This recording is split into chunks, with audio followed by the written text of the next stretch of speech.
So let me explain to you the procedure. So from this mobile, we'll be sending to this mobile an SMS. Now this mobile is connected to this PC via the Bluetooth link.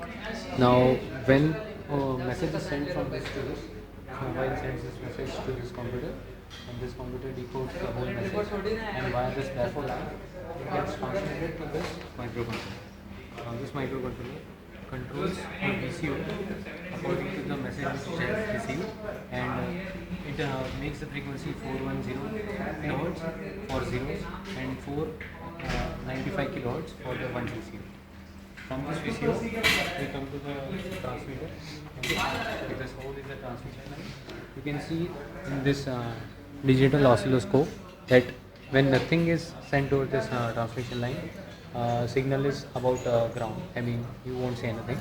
And when something is going through this transmission line, as in Malabar, sinusoidal of frequency say 410 or 495, you can see actually the signal over the DSO.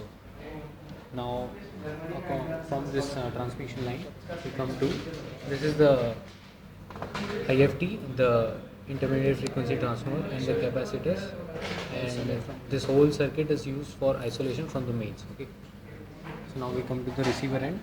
From the receiver end you have got these two boards, this board for the detection of 1, this for the detection of 0.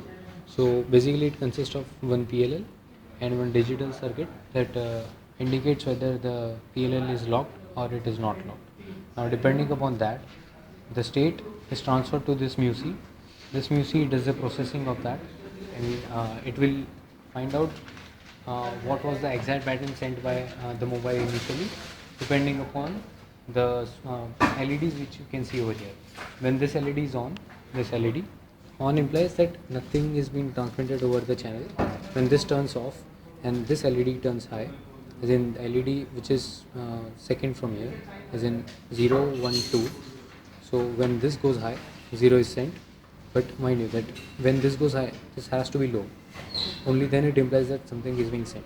And when this is low, when the third LED goes high, that means 1 is sent. Over here, because of some stray capacitances or whatever, you're not being able to get this third LED very, very bright, but we can actually detect whether it is 1 or low.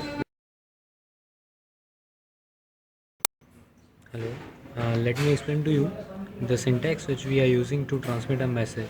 Okay, so basically we have got two devices, device A and device B. Device A is represented by opcode 000, device B by 001.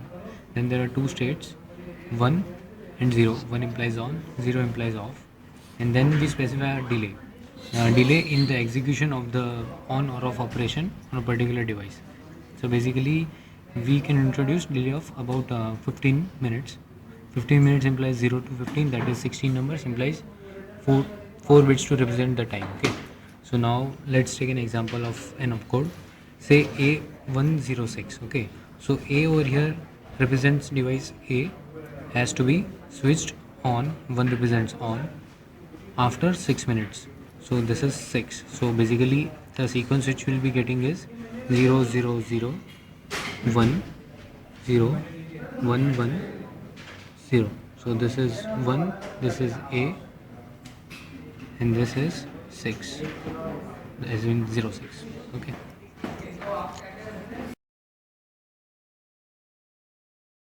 Okay, so we'll be demonstrating our experiment using a simple code. So this is a Python code basically we are using. We are sending one of the opcode which says A, 0 here stands for A, and this is 1 which means switch on the component, and 06 is the time delay we want to get after, like when we receive the instruction 6 minutes after this the instruction will be done. So we are basically running this code. So this will generate an exe file.